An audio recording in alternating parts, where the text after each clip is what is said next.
Well, first of all, I want to say thank you to Zephy for bringing us all together, because one of the things I've learned is that we are all brilliant and that we all have value in our lives with our individual talents, and that we are all unique, but we are all the same.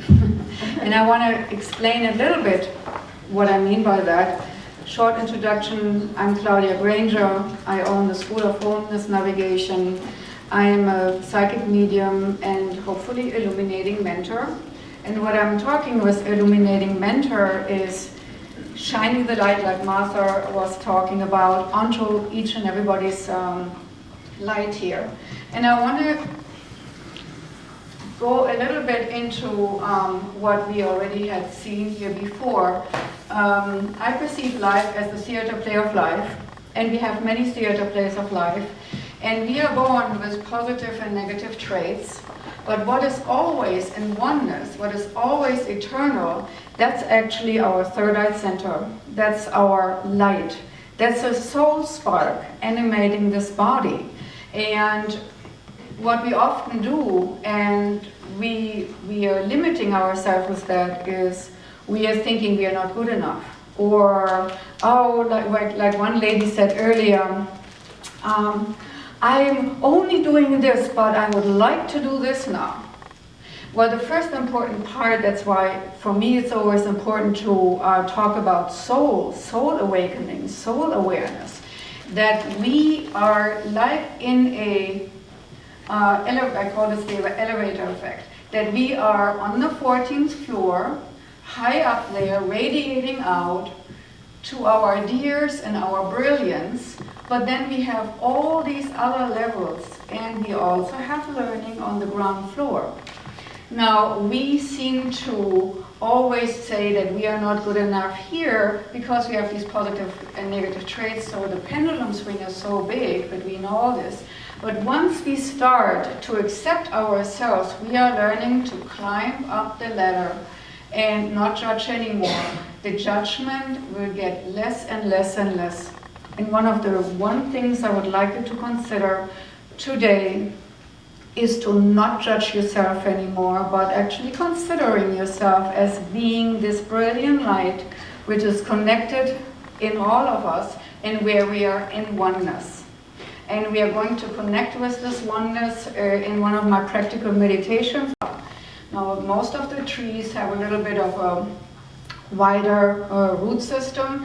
So we have here what the Christians would maybe call the seven heavens, where we get ready to really disperse ourselves into this reality of earth plane.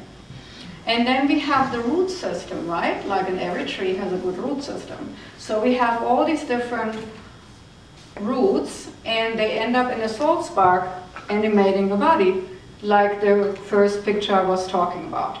So now we have all these different lifetimes with positive and negative trait, where we were rich and poor, male, female, and so on and so forth. And again, it's a circle. So with the God energy in us, it never leaves us. It just takes on different forms. And in this polarity, we often judge, oh, we have such a hard life, or we have a light life, or we have a difficult life, and this and that and the other. Now, once we understand that we have been everything, rich, poor, male, female, important, totally humble and not visible, then we understand we do not have to judge anything. We just be this time who we are meant to be. With the strengths and the weaknesses, we learn to love ourselves for who we are, so that maybe other people's button pushing can go right through us instead of being in our system like official. But coming to the future exercises, it's important for me that you understand that you are worth it. To acknowledge yourself for who you are in all aspects of your being in this lifetime. And that's why I want to try to start a short exercise so that we can feel better. And you have probably read in the program that I'm going to do another little meditation about how to connect with your guides, guardians, and cross over loved ones. That means, We're going to connect with these little entities everywhere here, coming from the angelic realms and coming from the source, but also some ancestors and who else wants to support us. We are going to connect with those. And then we are also going in and up from this golden strand, the soul strands, I call those, like the root system of a tree, going in and up, and then we connect with this one, or we say, I want to connect with where I was extremely spiritual, a good leader, very visible to the world, and then we go over here and over here. And it's interesting, we all will take different things home, but it's nice to understand we are not perfect and we don't need to be perfect. We just need to be ourselves. I learned, for example, from this lady today who talked about humility. She said, yeah, I've been very humble too, but it didn't serve me very well all the time. Because nobody knows that I've been teaching for over 20, 30 years. I had a school in Germany, and this is another interesting part. Going from logic, typical German, male energy, das Kalus Internum, the inner teacher. You know? Then I went the other pendulum swing, said, no, that logic part, that doesn't serve me anymore. I need to be more nurturing and more feminine. So I named my school Berkana, the nurturing mother. And now I'm at this place here in Sedona where I have the School of Wholeness Navigation, because it's all wholeness, it's all oneness, and there is nothing really which falls out of the concept of beingness. So why not just be? Okay, but by connecting with all these different aspects of our lives, why I find it interesting to connect with past lives, is that we have been everything. So if we want to build a house, we can connect with our inner architect. If we want to be a leader, we can connect with our inner leader, which we had been in another lifetime. If we want to be an artist, we can connect in the aspect of an artist. We might have been already. So we can employ all these functions and talents we have learned into our life now. We can bridge them. And that's what we're going to do now too. But for the ones of you who think, oh no, I cannot meditate, I cannot do this, I cannot do the other, this is the exercise to get rid of that, okay? So I would like you now to close your eyes and focus on an area which you would like to get rid of. Limited thought about yourself, limited perception about yourself, any kind of limitation. And feel it in your body. Where do I feel discomfort right now? Where do I feel not good enough? And then give this feeling a color, a form, shape, and a temperature. Why? Color, form, shape, and temperature is registered in different parts of the brain. And with giving this a color, a form, and a temperature, we triangulate in our brain where exactly this feeling is created. We triangulate it, and then we get rid of it. I hope everybody now has their feeling of discomfort in the body, and now give it a color, the first one which comes to mind. Give it a form. The first form comes to mind, whether it's a triangle or like a porcupine or like a blob, whether it's gooey or hard, hollow or dense. And then the temperature, is it hot or cold? Do you not know a temperature because it's body temperature? Whatever it is, note it. Then the next part is doing 21 rapid eye movement. That means with your closed eyes, you move your eyes to the very right, counts as 1, to the very left, counts as 2, to the very right, counts as 3, and so on. And that you do not have to count, I will count for you right now. 1, 2, 3, 4, 5, 6, 7, 8, 9, 10, 11, 12, 13, 14, 15, 16, 17, 18, 19, 20, 21. The next thing is, and please don't feel embarrassed to breathe it out, because we cannot let anything go if we do not acknowledge it. So breathe it into the heart and chest, saying to yourself mentally, I acknowledge you. You need it to be there. And then breathe it out full force with the energy of, but I do not need you anymore. Like, you don't need to do any hand movements. Just breathe it in and out. We do this 8 times.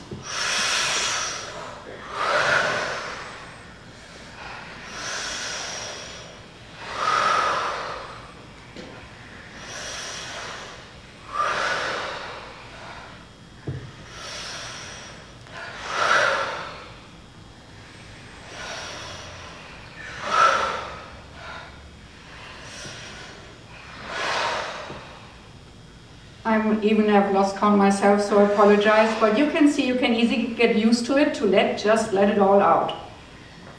Now we are confirming to the energies that we do not want to have the expelled energy back. That means we are doing another 21 rapid eye movements to say something like, no, no, no. I do not want to have this expelled energy back. And I count for you again. 1, 2, 3, 4, 5, 6, 7, 8, 9, 10, 11, 12, 13, 14, 15, 16, 17, 18, 19, 20, 21. Now I would like you to sense in your body again and see, is the color lighter or darker? Has the form changed? Has the temperature changed? I'm sure something has changed. And then see whether it feels maybe a little bit better. And this is the way how you can get rid of any kind of emotional stuff or even some physical ailment, because you're working with the brain and we're working with the body together, but you're also staying focused to your own self and who you really are. You're acknowledging it, and then you let it go what you do not want anymore.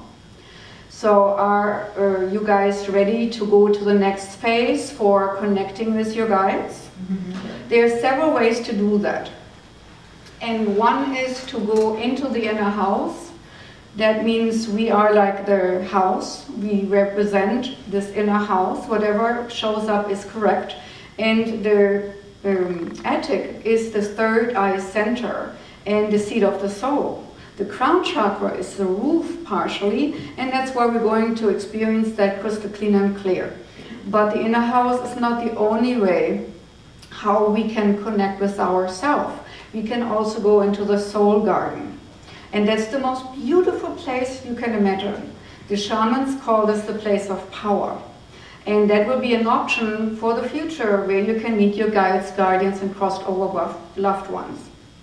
Now, guiding ones and guardians are assigned to you from birth. No matter what religious background you have, they might be God's helpers, there might be some aspect of gods and goddesses. It doesn't matter the religion. You have helpers assigned from birth.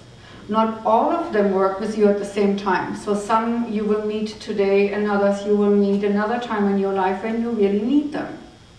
And they can show up in many different forms. They can show up as color, sound, fragrance, symbol, power animal, angelic form, as your relatives, whoever is assigned to help you. Your higher self, another aspect from a different lifetime previously, can hop in on you as being a helper and guide. So do not judge what you perceive and say to yourself, yes, I have the right to connect with my helpers, because my guiding ones are always saying, and that were part of my true teachers coming from within, and they always said, confirmation comes to practice. You can do it. You don't know what you can if you do not try. That's the courageous aspect again in Mother Mercy's circle. And here we go, we say we can do it, and we try it, and it's going to be easy. Good things don't have to be complicated. They can be really easy. You can do this anywhere, and you can always go and communicating with your helpers any given moment in time. So I would like you now to envision a golden sun over your head, symbolizing this gold vibration. Saints were painted with a golden halo because they were soul aware, they were in the light, and everybody could see it even if they were not clairvoyant. So connect with this golden sun over your head your higher self. Let one ray of this golden sun flow into every single cell of your brain, every single cell of your eyes, nose, mouth, throat and neck, shoulders, arms, hands, fingertips, along the spine and muscle structure, into your heart and chest opening both wide, into your solar plexus to make it more radiant, into your whole digestive system, into your hips, legs, knees, calves, feet, and through your feet into the ground like roots.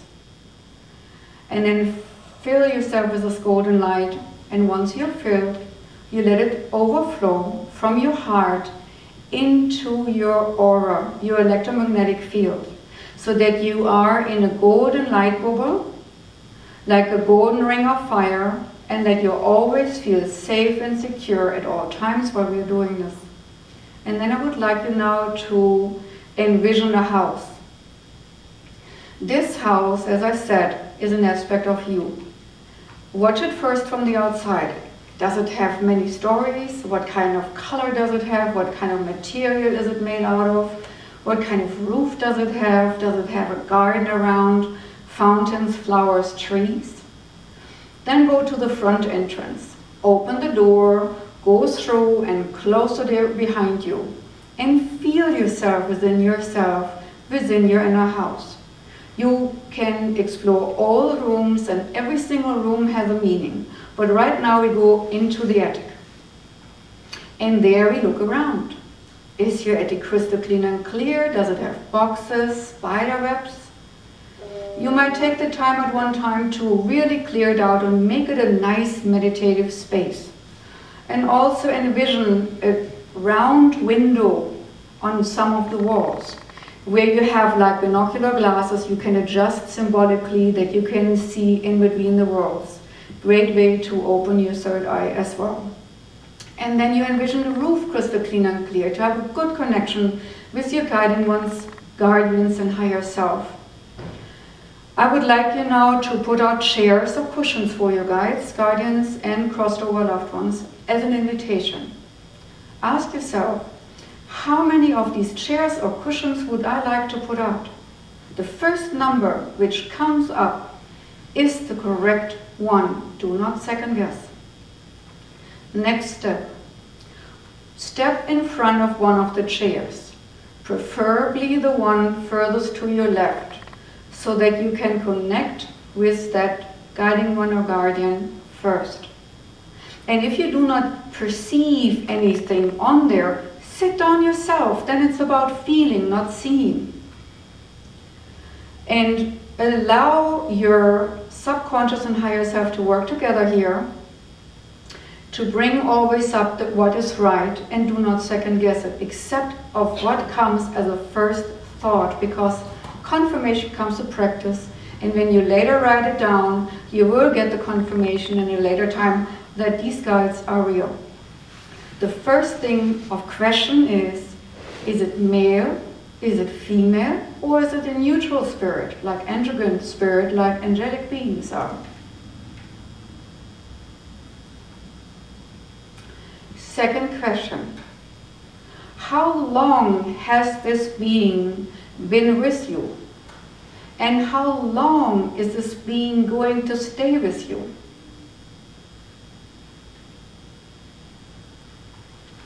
Third question, what is your color frequency signature? Everything in the universe is color and sound, swinging atoms. And so we have a soul thumbprint, we have a soul frequency, which is just unique for us. We have a ray, and so has every single being. I would like you now to ask this being which color frequency it carries, that you can see it and feel it and communicate with it better.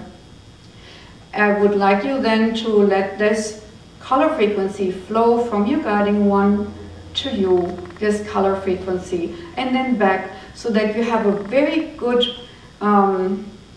telephone line, a very good connection. And later on, when you're a little bit more familiar with your guides, you might also see color flickering and you know, oh, this is this one. I remember. The third one is the name. Now don't get shocked with the names. The names can be very simple, they can be very complicated. Whatever comes up is correct. And the more you work with your guiding ones, the more they will reveal. So from a simple name it can becoming a very extraterrestrial name or complicated name or significant name. Just work with what is given to you in this moment. It's okay.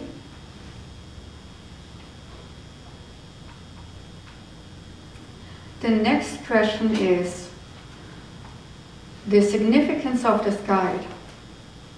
What are you supposed to do for me, support me with, and teach me? The job description for this guide. What are you guys working together with?